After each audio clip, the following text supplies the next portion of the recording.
Bapak, Ibu, dan saudara-saudara yang dikasihi Tuhan, kembali kita bertemu di dalam Sapaan Harian GKJ Manahan. Hari ini kita akan mengambil tema kasih mula-mula. Bacaan diambil dari Wahyu 2 ayat 1-7. Nats akan kita ambil dari yang ayat keempat sampai kelima dari Wahyu 2. Yang demikian firman-Nya. Namun demikian aku mencela engkau, karena engkau telah meninggalkan kasihmu yang semula. Sebab itu ingatlah betapa dalamnya engkau telah jatuh. Bertobatlah dan lakukanlah lagi apa yang semula engkau lakukan. Jika tidak demikian, aku akan datang kepadamu dan aku akan mengambil kaki dianmu dari tempatnya, jikalau engkau tidak bertobat. Di ayat 2, 3, dan 6, Kristus melalui apa yang ditulis Yohanes memuji jemaat Efesus.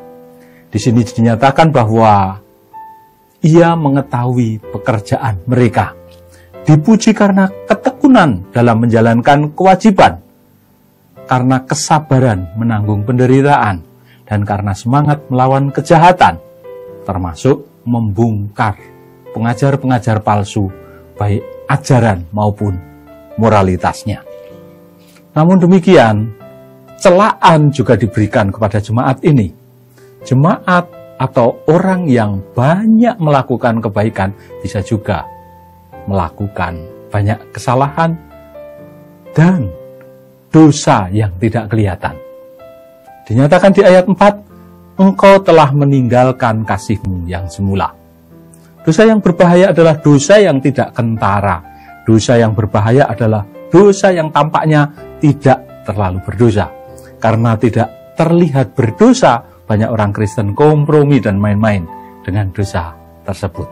Jika hal ini berlanjut, ia bahkan tidak menyadari bahwa ia sudah jatuh begitu dalam. Jika saya menyebut membunuh, mencuri, berzina, maka semuanya setuju bahwa itu adalah dosa. Itu adalah dosa yang kentara, maka kita berusaha untuk tidak melakukannya. Tapi bagaimana jika saya mengatakan kehilangan kasih mula-mula? Sejujurnya banyak orang Kristen tidak menganggap hal ini sebagai dosa. Demikian pula yang terjadi pada jemaat Efesus. Meski kasih mereka kepada Tuhan sudah menjadi tawar, tapi mereka tidak menganggap hal itu sebagai dosa. Mereka masih Kristen. Cinta terhadap Tuhan tidak luntur, masih melayani Tuhan, sibuk ini itu untuk Tuhan, bahkan tetap cinta kepada kebenaran.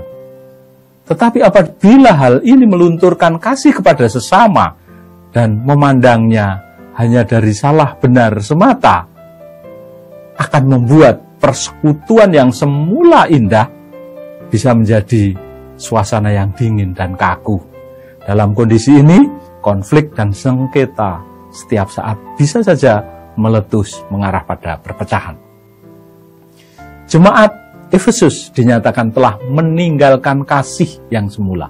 Tuhan menyatakan bahwa mereka telah jatuh begitu dalamnya di dalam ayat kelima. Kehilangan kasih yang semula itu sepertinya terlihat aman tapi sangat berbahaya. Terlihat aman tapi bisa menyeret kita sedemikian dalam. Oleh karena itu, jangan anggap enteng dosa yang satu ini, karena berbahaya. Bahkan, kadang-kadang, saking berbahayanya, kita tidak menyadari bahwa kita sudah berdosa. Kondisi demikian mengharuskan kita untuk bertobat, melakukan pekerjaan semula. Memang seolah-olah kita harus melakukannya dari awal lagi, membangkitkan dan memulihkan kembali semangat dan kasih mula-mula. Mari kita minta Roh Kudus memampukan kita untuk tetap tekun, sabar menanggung penderitaan, semangat melawan kejahatan, tetap kritis terhadap pengajaran, mencintai kebenaran, namun tetap mengasihi sesama. Amin. Mari kita berdoa. Bapa di surga, kami bersyukur untuk firman Tuhan yang mengingatkan kami untuk kami tidak kehilangan kasih mula-mula kami. Ampuni Tuhan, ketika kami tidak waspada, sehingga kami jatuh di dalam dosa ini. Terima kasih Tuhan. Hanya di dalam nama Tuhan Yesus kami sudah berdoa dan bersyukur. Amin.